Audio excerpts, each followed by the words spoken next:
Hello दोस्तों, भांचा electronic में आप सबका स्वागत है। क्या आपके भी सीआरटी टीवी में कभी बिजली टाइप या चिड़कने का चट चट का आवाज़ आती है? तो इसी का रीज़न रहती है ये एसटी कैप का, जो सबसे ज़्यादा रीज़न बरसात में आती है। दोस्तों, इसमें नमी आ जाती है, तो आप इस तरह से क्लीन कर लीजिए इसको अच्छे तरह से।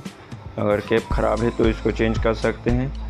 अगर आपके पास लिक्विड भी नहीं है तो अभी फेविक्विक से काम चला सकते हैं। इस तरह से लगाइए चारों दिशा में, फिर अच्छी तरह से इसको चिपका लीजिए दोस्तों, फिर आपका प्रॉब्लम सॉल्व हो जाएगा। अगर ये छोटी सी जानकारी अच्छी लगी तो लाइक सब्सक्राइब शेयर ज़रूर करें। इस तरह से डाल लीजिए फेविक्विक को, फिर हल्के हल्के से इसे चारों दिशा से दबा देना दोस्तों, उस फेविक्विक के सूखने तक।